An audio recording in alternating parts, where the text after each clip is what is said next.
Retour sur le plateau de la semaine de l'écho. Le Brexit aura-t-il lieu le 29 mars? Theresa May va représenter le 12 mars son projet d'accord avec Bruxelles au Parlement britannique. Il a de fortes chances d'être poussé à nouveau. La Première ministre va donc demander aux députés de voter pour ou contre une sortie sans accord de l'Union européenne.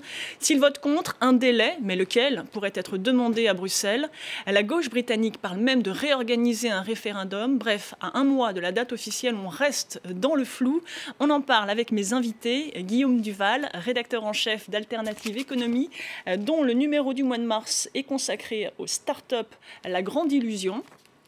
Maxime Sbailly, directeur général du think tank Génération Libre, et François Calfon, conseiller régional d'Île-de-France et membre du bureau national du Parti socialiste.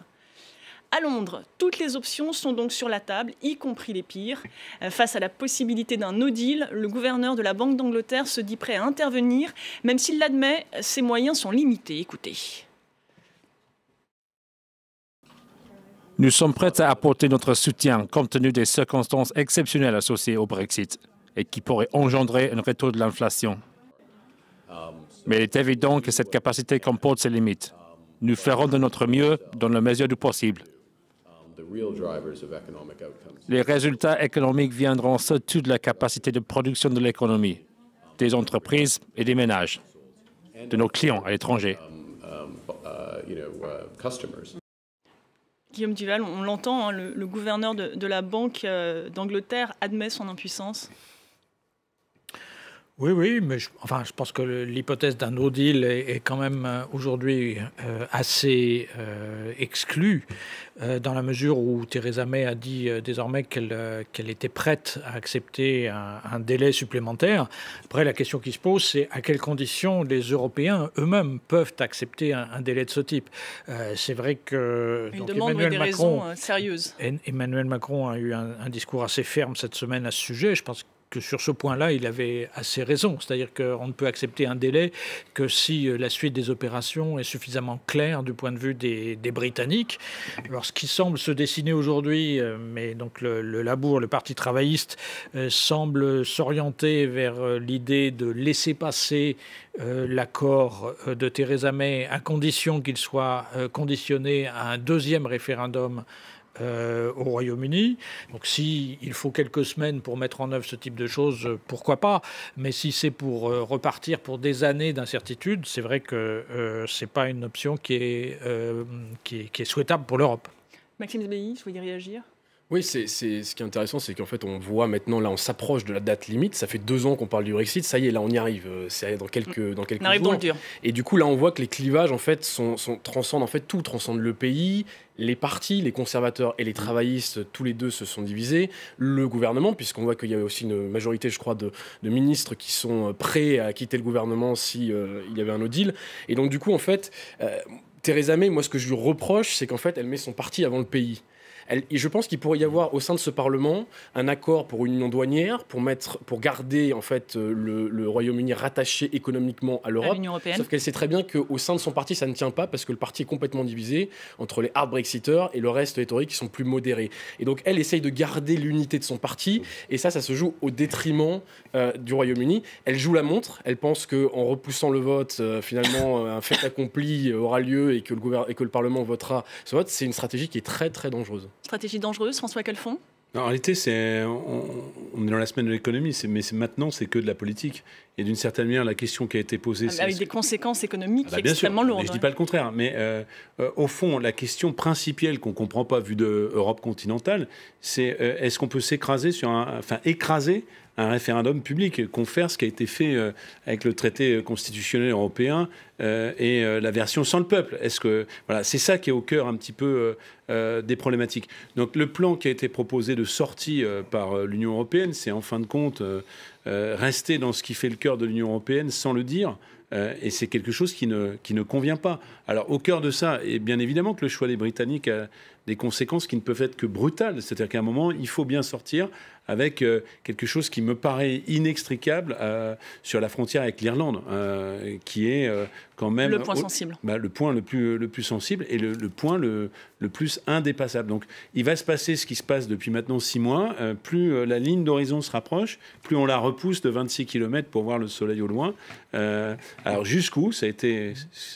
La question a été posée par Guillaume Duval.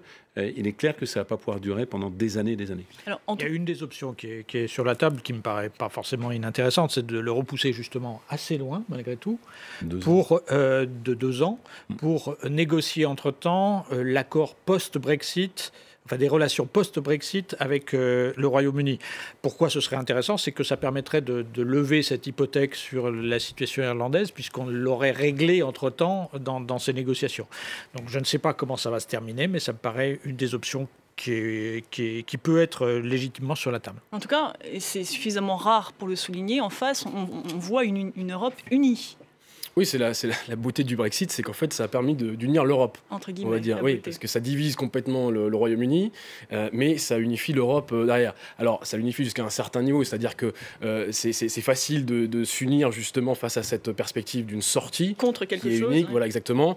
Mais c'est vrai qu'il faut quand même noter que depuis 2 ans maintenant, il n'y a pas eu un seul désaccord, il n'y a jamais eu un seul des 27 autres pays qui est sorti de la ligne en disant mais peut-être qu'il faudrait revoir notre stratégie. Et pour ça, finalement, on se rend compte que l'Europe, comme souvent dans les crises, quand elle est confrontée, quand elle est au pied du mur, elle arrive à trouver, bon an, mal an, des moyens de se coordonner et d'être efficace. Et là, on a encore un exemple. Combien de temps ça va durer, je ne sais pas. La balle maintenant est dans le camp britannique, mais on peut quand même reconnaître ça à l'Europe aujourd'hui, que sur le Brexit, tout le monde est uni et il faut dire que tout le monde a beaucoup à y perdre. Ne serait-ce que la France qui a un de ses seuls excédents commerciaux avec précisément le Royaume-Uni. Juste pour nuancer, pas pour être en désaccord, très bien qu'il y ait cet accord des uns et des autres continentaux face à la perspective du Brexit, mais la vérité c'est que si on fait un replay il y a 10 ans et qu'on regarde l'Europe maintenant, vous avez la Grande-Bretagne qui sort. On vient de débattre à l'instant même de tensions interétatiques sur un sujet industriel entre les Pays-Bas et la France. Ce n'est pas le point principal. Vous avez la dirigeante allemande conservatrice qui est en grande difficulté.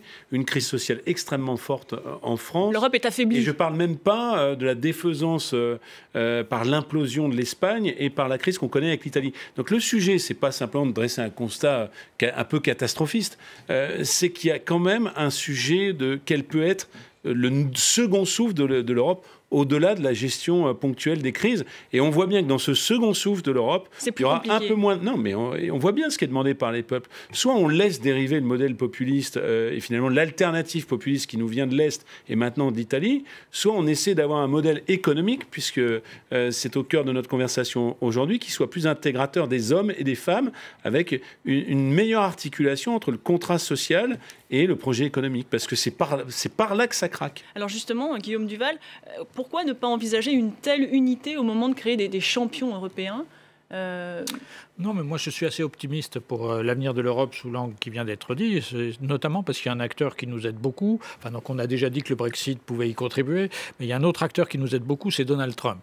Il nous aide beaucoup à construire une défense et une politique extérieure commune, européenne, puisqu'il veut plus ou moins se retirer ou nous embêter sur tous les terrains où les enjeux, où l'Europe a des enjeux importants. Et il nous aide beaucoup aussi sur le terrain économique, parce que s'il est suffisamment dur en matière de commerce avec l'Europe, c'est le seul acteur, je pense, qui peut être capable d'obliger l'Allemagne à changer de politique économique en Europe, c'est-à-dire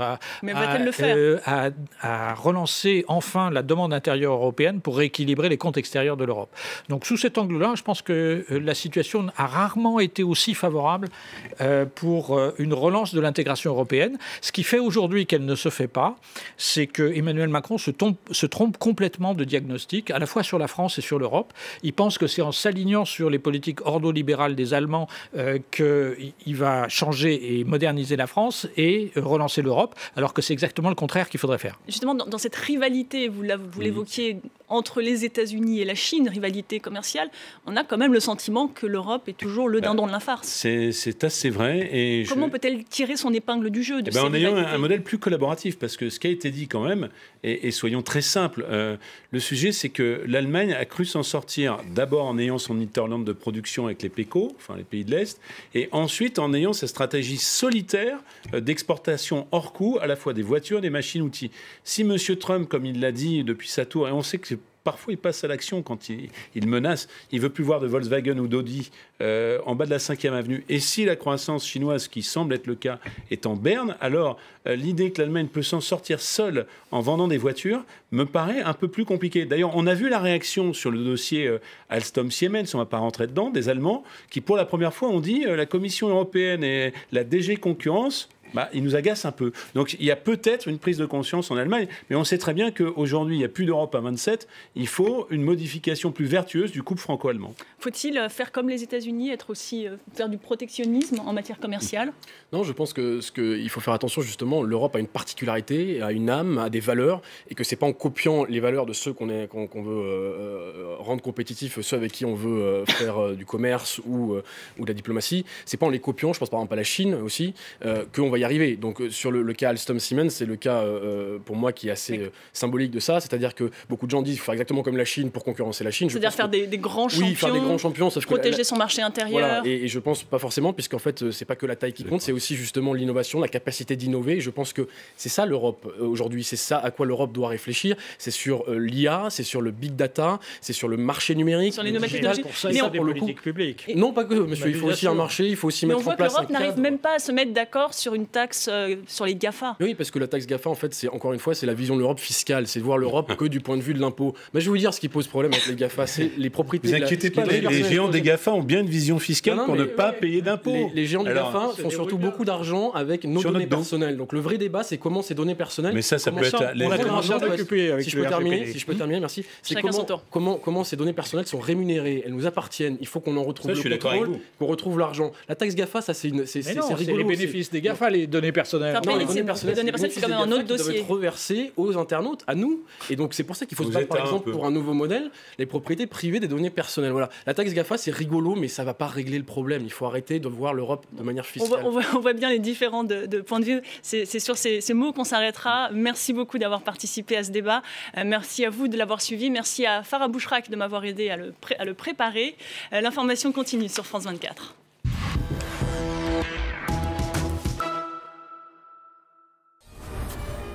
C'est une femme rare dans un monde d'hommes, celui des chefs d'orchestre. Laurence Equilbé est l'invitée du Paris des Arts.